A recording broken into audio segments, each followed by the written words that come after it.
একটা ছেলে কি জানি বলছে, সাংবাদিক, এটা নিয়ে আরেক হুজুর ওরে কাফের ফতুয়া দিচ্ছে। তুই হুজুর নাকি তুই তুই কি তুই কেমনে কাফের ফতুয়া দিস একজনকে? ফট করে মুখে লাগা। এখানে যারা আসছে সবাই কি কথা কর না কেন? সবাই কি মুমিন? একটা লোক কালেমা পড়েছে, আপনি কিভাবে তাকে কাফের বলেন? হ্যাঁ, সে যদি নিজে বলে আমি আল্লাহকে বিশ্বাস করি না, আপনি তাকে কাফের বলতে পারেন। কিন্তু যে কালেমা পড়েছে, যে নামাজ পড়ে, হয়তো নামাজ দুই একটা ওয়াক্ত মিস হয়ে যায়, ঠিক না ঠিক, আপনি কি তারে কাফের বলতে পারবেন? না, এটা যেন না হয়।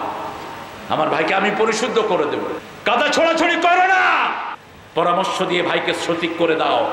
ফাসলিহু যাতা বাইনিকুম, তোমাদের পরস্পর ভাইয়ের মধ্যে তোমরা সমঝোতা করে দাও, ঠিক না বেটি? কারণ আমি মারা গেলে আমারও জানাজা আমার ভাইয়েরা আসবে, ঠিক না বেটি? আবার আপনি মারা গেলে আপনার জানাজায় আমরা যাব। কেন ঠেলাঠেলি করছি? বাংলাদেশের মতো একটা দামি দেশ দুনিয়ার কোনো দেশে, এখানে খুব সহজে মানুষ কালেমা পড়ে, ঠিক না বেটি? আপনি কালেমা পড়বেন, বাংলাদেশে কালেমা প্রত্যেকের মুখে মুখে আসরা নাই। এর চেয়ে দামি দেশ কোথায় পাবেন? তবে কালেমা ওর মধ্যে থাকে না যিনি নামাজ পড়েন না, কালেমা ওর মধ্যে থাকে না যিনি জমির আইল ঠেলে, কালেমা তার মধ্যে থাকে না যে দেশের সম্পদ চুরি করে, যে চাঁদাবাজি করে, তার মধ্যে কালেমা থাকে না। আপনি যদি আরেকজনকে কষ্ট দেন, আপনাকে কষ্ট দিবেন কে? রাসূল 3 বার বলছেন আল্লাহি লা ইউমিন, লা ইউমিন, লা ইউমিন, আল্লাহর কসম সে মুমিন না, মুমিন না, মুমিন না যার অনিষ্ট থেকে তার প্রতিবেশী নিরাপদে নয়। আপনি আপনার প্রতিবেশী থেকে চাঁদাবাজি করেন, তার শান্তি নষ্ট করে দেন, তার ব্যবসার উপরে আপনি অশনি সংকেত দিয়েছেন, আপনি মুমিন হতে পারবেন না। আপনি অফিসে বসে বসে ঘুষ খান, কপালে দাগ ফেলেছেন, তুমি ওই ঘুষের টাকা কিয়ামতের ময়দানে যার থেকে খেয়েছো তাকে দিয়ে তারপরে তোমাকে জান্নাতে যেতে হবে। আর রাশি ওয়াল মুরতাশি কিলাহুমা ফিন্নার, ঘুষ যে দেয় যে খায় দুটেই কোথায় যাবে? কিন্তু আমরা অসহায়, আমাদের গরিব লোকগুলো অসহায়, ঠিক না ঠিক? একটা অফিসে কাজের জন্য গেলে ঘুষ ছাড়া আছে? সবচেয়ে বেশি ঘুষ কোথায় বলেন? কোথায়? থানায় বলতে কি লজ্জা লাগে? হ্যাঁ, সবচেয়ে বেশি ঘুষ কাকে? পুলিশ। অথচ তোরা পুলিশেরা এখন ফ্রি কাজ করে দিলেও তোদের লাভ হবে। একটা কনস্টেবলের বেতন 25,000, ডাইল ফ্রি, চাউল ফ্রি, তেল ফ্রি, হা করলে খাওয়াও ফ্রি। তুই হা কর, খাওয়া ঢুকায় দিয়ে তোর পেটের ভিতরে, সব রেশনে পায়। কেন ঘুষ খাস? ঘুষ খায় অফিসে, সরকারি অফিসের বিভিন্ন কর্মকর্তারা, জমি ভূমি অফিসে ঘুষ সবচেয়ে বেশি। হসপিটালগুলোতে জায়গা পাওয়া যায় না, সরকারি হসপিটাল, ঘুষ আর ঘুষ। মনে রাখবেন, তুমি যদি কাউকে কষ্ট দাও তোমাকে কষ্ট দিবেন কে? আর তুমি যদি কারো দুঃখ দূর করে দাও তোমার দুঃখ দূর করে দিবেন কে? রাসূল সাল্লাল্লাহু আলাইহি সাল্লামের ঘরে একজন লোক এসেছেন, সেই লোকটা ছিল কাফের। রাসূল 60টা ছাগলের দুধ তারে দহন করে খাওয়াইছে। কয় ছাগল? 60 ছাগলের দুধ খেয়ে কাফের পড়ছে লা ইলাহা ইল্লাল্লাহ, লা ইলাহা ইল্লাল্লাহু মুহাম্মাদুর রাসূলুল্লাহ সাল্লাল্লাহু আলাইহি। এরপরে ওই লোকটা আবার আসলো, আবার আসার পরে একটা ছাগলের দুধ রাসূল দিলেন, ওটাই ওই লোকটা শেষ করতে পারলো না। রাসূল বললেন কাফের খায় 7 পেটে, মুমিন খায় 1 পেটে। মুমিনের বাকি পেটগুলো রহমত দিয়ে ভরে দেন কে? এই জন্য ইবাদত মানি হলো মানুষকে নিয়ে খাওয়া, ইবাদত মানি হলো নিজে না খেয়ে আরেকজনের মুখে খাবার তুলে দেয়া, ইবাদত মানি হলো আরেকজন ভাইয়ের শান্তি দেখা, নিজের কষ্টে পড়া, নিজে কষ্ট করে আরেকজন ভাইকে শান্তি দিলে আপনার দুঃখগুলো দূর করে দিবেন কে? রাসূল সাল্লাল্লাহু আলাইহি ওয়াসাল্লামের ঘরে এক লোক এসেছেন।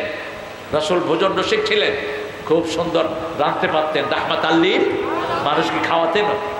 শীতকালে একটা হালুয়া খাওয়াতেন রাসূল, সেটা বানাতেন খেজুর, মধু আর হলো মাখন দিয়ে। এটা খাবেন, শীতের কাপড় আর গায়ে লাগবে না। রাসূল সাল্লাল্লাহু আলাইহি ওয়াসাল্লাম খেতেন। তরমুজ খেতেন, তরমুজের সাথে একটু আদা খেতেন, রাহমাতাল লিল, পেটটা পরিষ্কার হয়ে যায়। বিত্তিক মাছ জানজাবিল মিলিয়ে খেতেন, খেজুরের সাথে ক্ষীরা খেতেন অথবা শশা খেতেন, রাহমাতাল লিল, এভাবে মিলিয়ে খেতেন রাহমাতাল লিল আলামিন। রাতে এসার পরে কখনো ভারী খাবার নিতেন না। এশার পরে কখনো হেভি খাবার নিতেন না রাহমাতাল লিল আলামিন। আর্মিরা এখন রাসূলের সিলেবাসটা অনুসরণ করে, কিন্তু রাসূল যদি শূন্য যুদ্ধের ময়দানে অনুসরণ করতি, তোরা জীবনেও ঠকতি না, তোরা জীবনে পরাজয় বরণ করতি না। রাসূল সাল্লাল্লাহু আলাইহি ওয়াসাল্লাম যা করেছেন সবটাই ইবাদত। ইবাদতের একটাই মডেল ছিল হলো রাহমাতাল লিল, সিরাতুল মুস্তাকিমের একটাই মডেল সেরা হলো রাহমাতাল লিল আলামিন। আল্লাহ বলেন আনি'বুদুনি হাদা সিরাতুল মুস্তাকিম, আমার ইবাদত করো, সিরাতুল মুস্তাকিম দিয়ে দেব। আমরা বললাম সিরাতুল মুস্তাকিম কি? আল্লাহ বলছেন ইয়াসিন, পড়েন, ওয়াল কুরআনিল হাকীম ইন্নাকা লামিনাল মুরসালিন আলা সিরাতিম মুস্তাকিম। কে বলছেন? ইয়াসিন। আল্লাহ বলছেন আল কুরআনিল হাকীম, বিজ্ঞানে ভরা কোরআনের কসম, ইন্নাকা লামিনাল মুরসালিন, আপনি প্রেরিত রাসূলদের একজন। সিরাতুল মুস্তাকিম, আপনার অন্য নাম হলো সিরাতাল মুস্তাকিম। 5 ওয়াক্ত নামাজে একটাই দোয়া করি, ইহদিনাস সিরাতাল মুস্তাকিম, একটাই দোয়া আল্লাহর কাছে করি, হে আল্লাহ সিরাতুল মুস্তাকিম দান করেন। আমরা বললাম কিভাবে সিরাতুল মুস্তাকিম দিবেন? সূরা আল ইমরানের 102 নম্বর আয়াতে আল্লাহ বলছেন ওয়ামাইয়াতাসিম বিল্লাহি ফাকাদ হুদিয়া ইলা সিরাতিম মুস্তাকিম, যে আমি আল্লাহকে মজবুত করে ধরে, আমি আল্লাহ নিজে তাকে সিরাতুল মুস্তাকিম উপহার দিয়ে দেই। এলেম বহস মাল বতেজার, ফার্সিতে একটা কথা আছে, এলেম যত আলোচনা করবেন তত এলেম বাড়িয়ে দিবেন কে? আর যত ব্যবসা করবেন তত পয়সা বাড়িয়ে দিবেন কে? আল্লাহ বাড়িয়ে দিবেন। রাসূল সাল্লাল্লাহু আলাইহি ওয়াসাল্লাম যখনই কোথায় যেতেন ওখানের শিশুদের খবর নিতেন, ওখানের মুরব্বীদের খবর নিতেন, ওখানের সব পরিবারের খবর নিতেন। একটা ছোট্ট শিশু উমায়ের, তাকে ডেকে জিজ্ঞেস করলেন, ইয়া উমায়ের মা বিকা বিনুগায়ের, হে উমায়ের তোমার ছোট পাখিটার খবর কি? উমায়ের কেঁদে ফেললেন, ইয়া রাসূলুল্লাহ আমার ছোট পাখিটার কথা আপনার মনে আছে? শিশুদের খবর নিতেন রাহমাতাল লিল আলামিন। আপনি শিশুদের খবর নিবেন, ওদেরকে প্রেরণা দিবেন, মসজিদে বাচ্চা দেখলে মুখে মেসেজ দিবেন, আদর করবেন। কিন্তু আমাদের কিছু মুরব্বী আছে বাচ্চা দেখলে পোলাপান মনে করে মসজিদে আইসা কবিরা গুনাই করছে। এরকম বুড়া আছে না নাই? কেন ধমকান? এই মিয়া ধমকান কেন?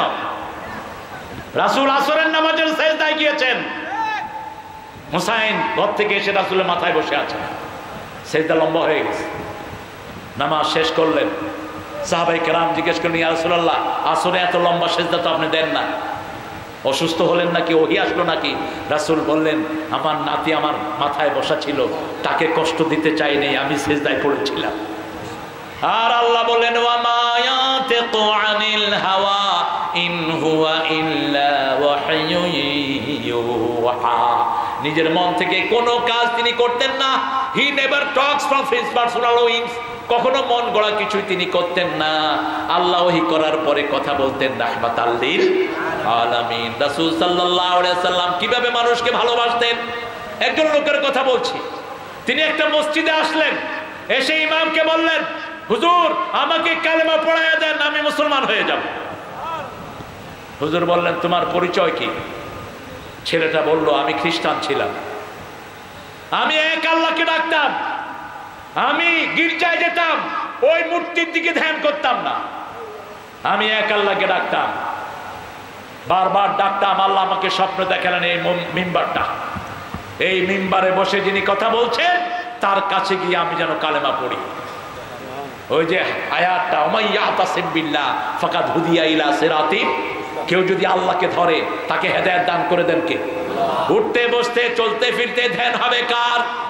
ব্যবসায় যাচ্ছেন, আপনি আল্লাহকে বলবেন, আল্লাহ এই ব্যবসাটা যদি আপনার কাছে পছন্দনীয় হয় আমার ব্যবসায় বরকত দিয়ে দেন, তাহলে আপনি আর কোনোদিন হারাম ব্যবসা করবেন না।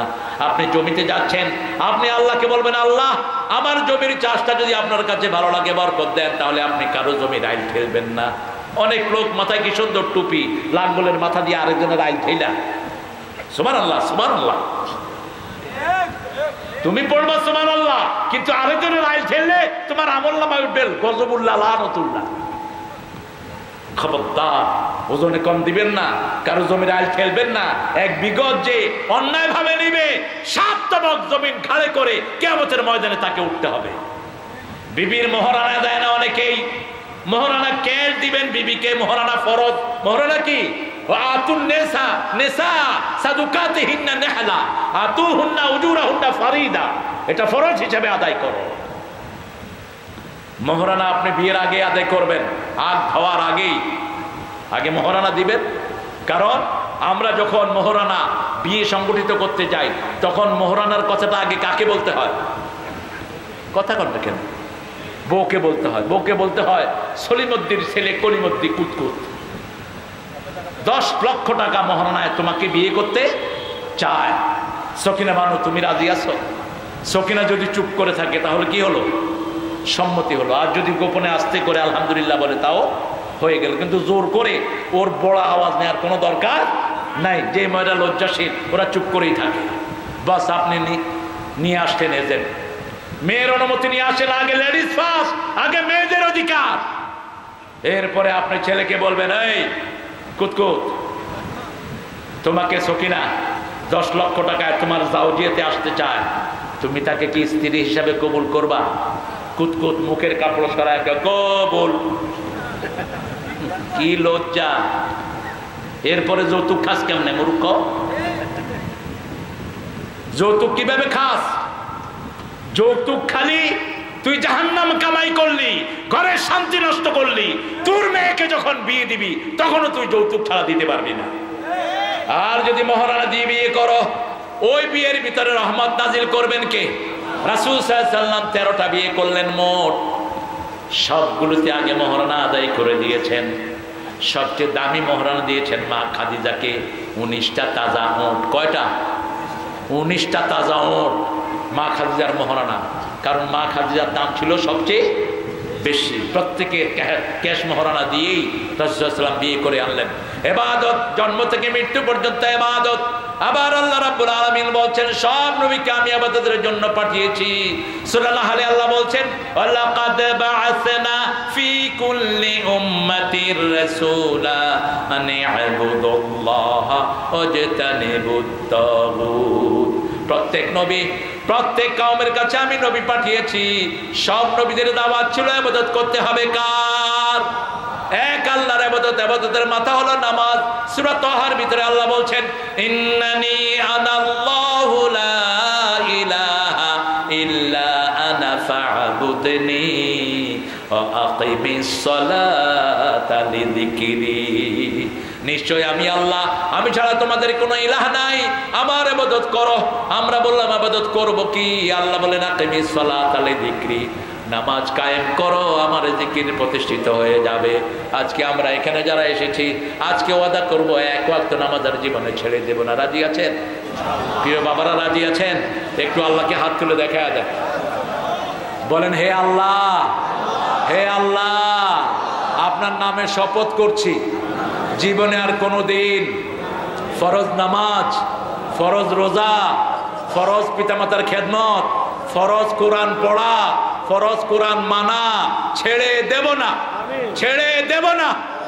আমিন ইয়া রাব্বাল আলামিন। একটা শপথ আমরা করি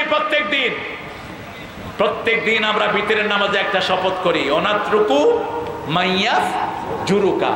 আমরা বর্জন করি তাদেরকে যারা জুয়াখোর, সুদখোর, ঘুষখোর, চোর, চাঁদাবাজ, এদের সাথে আমাদের কোনো সম্পর্ক। আবার আল্লাহ রাব্বুল আলামিন বলছেন যারা একটা শপথ আল্লাহকে দিবেন সারা রাত তাদের আমলনামায় সওয়াব লেখা হবে। আমানার রাসূলু বিমা উনজিলা ইলাইহি মির রাব্বিহি ওয়াল মুমিনুন কুল্লুন আমানা বিল্লাহি ওয়া মালাইকাতিহি ওয়া কুতুবিহি ওয়া রুসুলিহি লা নুফাররিকু বাইনা আহাদিম মির রুসুলিহি ওয়া ক্বালু সামি'না ওয়া আতা'না গুফরানাকা রাব্বানা ওয়া ইলাইকাল মাসির। এখানে আমরা ঈমান আনি রাসূলুল্লাহ যেভাবে ঈমান এনেছেন আমরা ঈমান আনি আল্লাহর উপর, ফেরেশতার উপর, আখিরাতের উপর। এরপরে আল্লাহ বলছেন তোমরা বলো সামিআনা। আপনারা বলেন সামিআনা, বলেন সামিআনা। আমরা শুনলাম, আল্লাহ বলেন আমিও গ্রহণ করলাম। ও আতানা, আমরা মেনে নিলাম, আল্লাহ বলেন আমিও কবুল করে নিলাম। সুবহানাল্লাহ। আমরা কিন্তু করি নাই, আমরা শুধু শপথ করছি সামিআনা, হে আল্লাহ আপনি যা হুকুম করেছেন আমরা সব শুনলাম, আলহামদুলিল্লাহ বল। আপনি বিবির আইন দিয়েছেন, কোরআনে বিবির আইন আছে না নাই?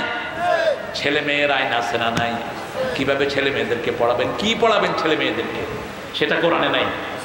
কথা বল না কেন? সূরা ফুসসিলাতের ভিতরে এই ছেলেরা আল্লাহকে গিয়ে বলবে ওয়াকালাল্লাযীনা কাফারু আরিনাল্লাযীনা আদাল্লানা মিনাল জিন্নি ওয়াল ইনস। হে আল্লাহ, যারা আমাদেরকে গোমরা করেছে, যে শিক্ষকেরা, যে পিতামাতারা, যে গার্জিয়ানরা, ওদেরকে আমাদের পায়ের তলায় এনে দেয়। নাজআলহুমা তাহতা কদামিনা লিয়াকুনা মিনাল আসফালিন, যাতে করে আগে তারা জাহান্নামে যায় তারপরে আমরা যাই। এই জন্য আমরা আজকে থেকে শপথ করব, ঘুমের আগে এই আয়াতটা পড়বো। সূরা বাকারার 285-86 নম্বর আয়াত। এই দুইটা আয়াত যারা রাতের বেলায় পড়বে, রাসূল বলেন কাফাতা কাফাতা কাফাতা। কয়বার? কাফাতা, যথেষ্ট। কিসের জন্য? তার সব ইবাদতের জন্য এই দুই আয়াতই যথেষ্ট, তার সব শান্তির জন্য যথেষ্ট, বরকতের জন্য যথেষ্ট। সারা রাত একজন দাঁড়িয়ে নফল পড়লে যে সওয়াব, আপনি এক পড়ে শুয়ে থাকলে সেই সওয়াবের জন্য এটা যথেষ্ট। এখানে কথা দিচ্ছেন কি? সামিআনা, আমরা শুনলাম, আলহামদুলিল্লাহ বলেন। আতানা, আমরা মেনে নিলাম। আল্লাহর সব কথা আমরা মানবো তো? আল্লাহ তৌফিক দান করুক। এরপরে আল্লাহ শিখিয়ে দিচ্ছেন গুফরানাক। গোফরানাকে, আল্লাহ তোমার ক্ষমা চাই। আল্লাহ বলে তোরা শুন, আমি তোদের সব গুনাহ মাফ করে দিলাম। ওয়াইলাইকাল মাসির, ঘুরতে হবে কার দিকে? আল্লাহর দিকে সবাইকে ফিরে যেতে হবে। সে আল্লাহ বলছেন উবুদু রাব্বাকুম, আল্লাহর ইবাদত করো, রবের ইবাদত করো। কেন রবের ইবাদত করবেন? ইবাদত করলে কি লাভ? ইবাদত করলে কি লাভ? আল্লাহ বলছেন ফালিয়াবুদু, পড়েন فليعبدوا رب هذا البيت الذي أطعمهم من جوع وآمنهم من। আচ্ছা বলেন তো, আপনাদের উত্তরবঙ্গে জুমার নামাজের লোক বেশি না কম? সারা বাংলাদেশে, সারা দুনিয়াতে বেশি। দেখেন এই জুমার নামাজে আসি দেখেই এত বরকত।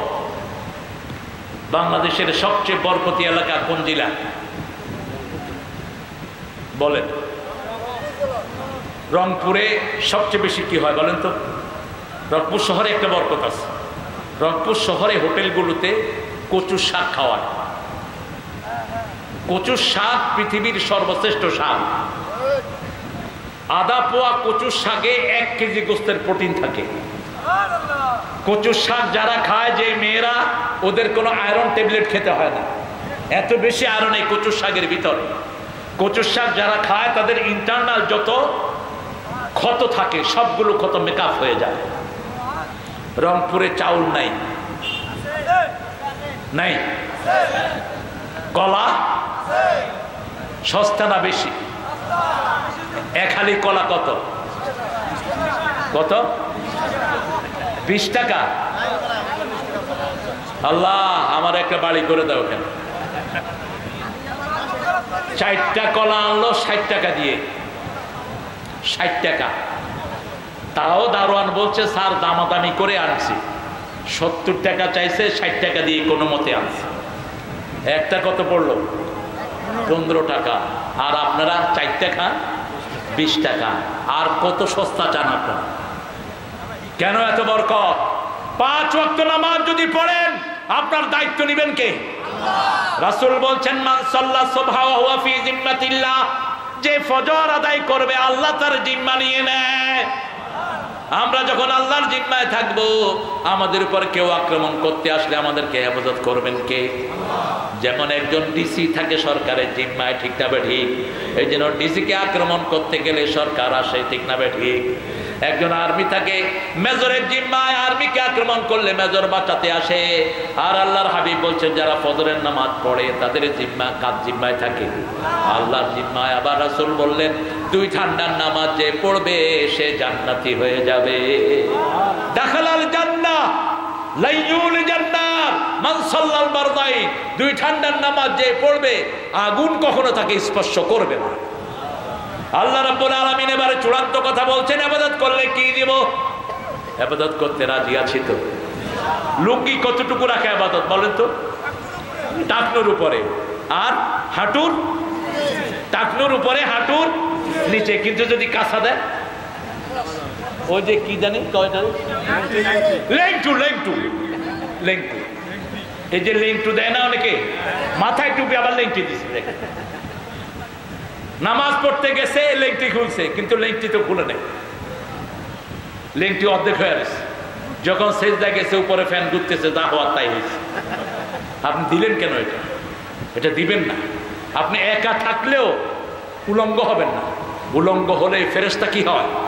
বিদায় নিয়ে যায়। ইব্রাহিম আলাইহিস সালামকে আগুনে তুলবে নমরুদ, এত ভারী তিনি উঠতে পারছে না। শয়তান এসে পরামর্শ দিল, তোমরা একটা মেলা করো, মেলা করলে ছেলে মেয়ে একসাথে হবে, জিনা ব্যভিচার হবে, ফেরেশতা বিদায় নিবে। করলো মেলা, জিনা ব্যভিচার হলো। মেলায় গেলে ছেলে মেয়ের ঢলাঢলি আসে না নাই?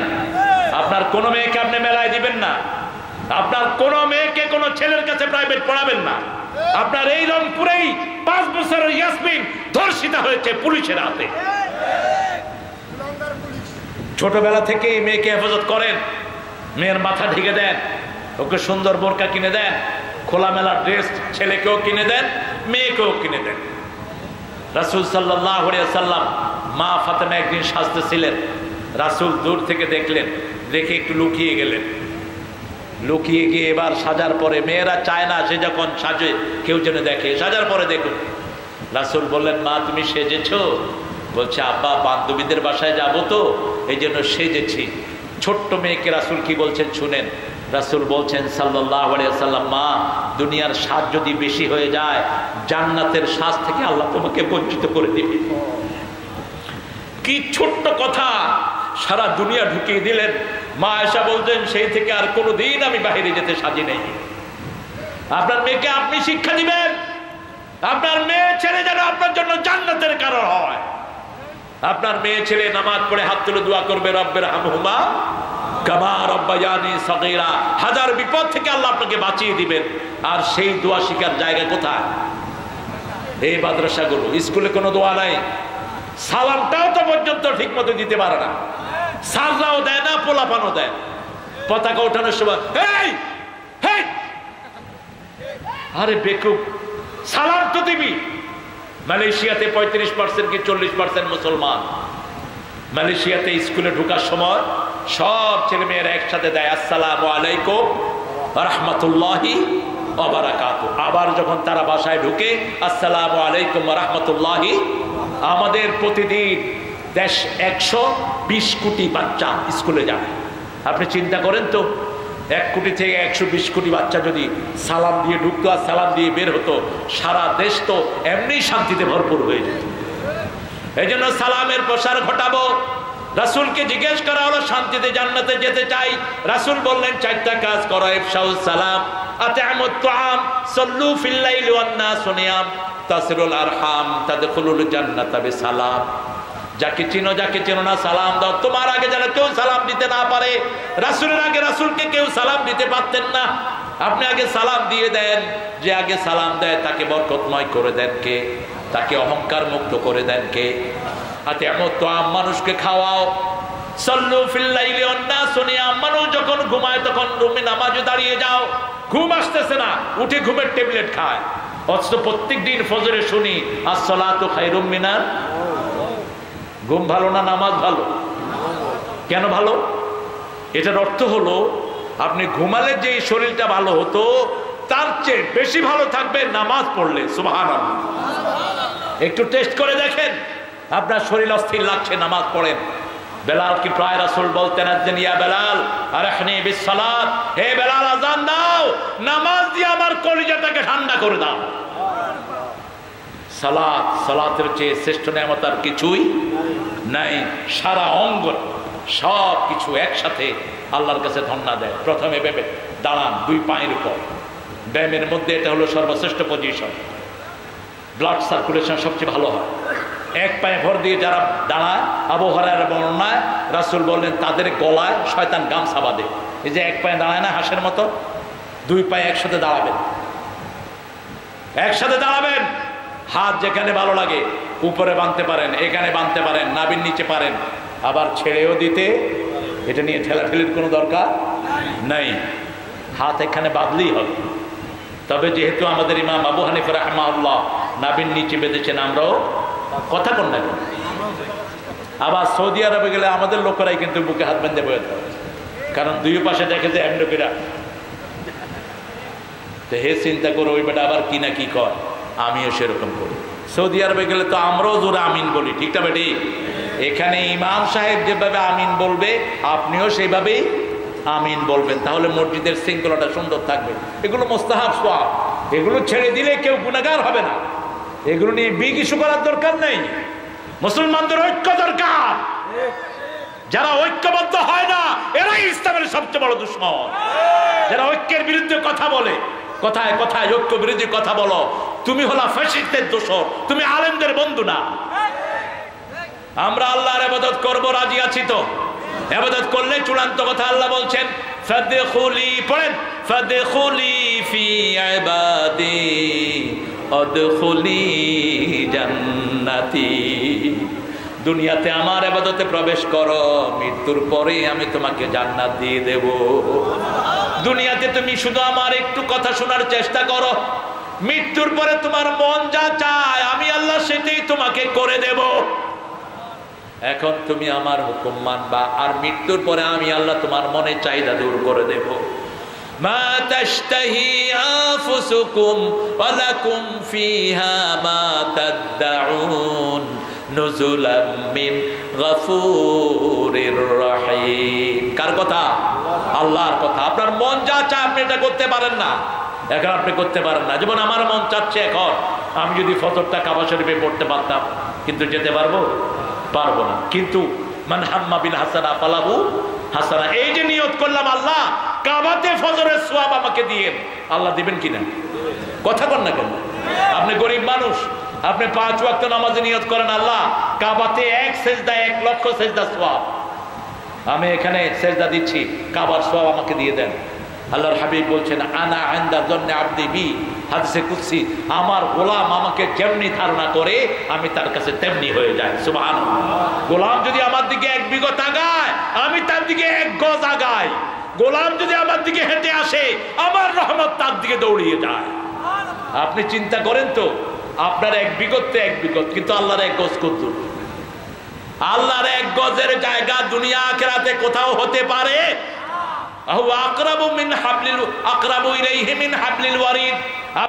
রগের চেয়ে আপনার কাছে থাকেন কে? সে আল্লাহকে ডাকেন। যখনই কষ্টে পড়েন কাকে ডাকবেন? এক সাহাবী আসছেন, এসে রাসূলকে বললেন ইয়া রাসূলুল্লাহ আমি আল্লাহর জন্য কিছু করতে চাই, আপনি আমাকে কিছু ভালো শব্দ শিখিয়ে দেন।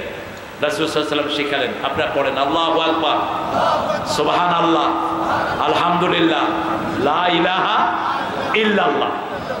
সাহাবী এটা পড়ে গেলেন গেটের দিকে। গেটে গিয়ে মনে হয়েছে হায় হায় এই 4টা তো আল্লাহর জন্য, আমার জন্য কি হইল?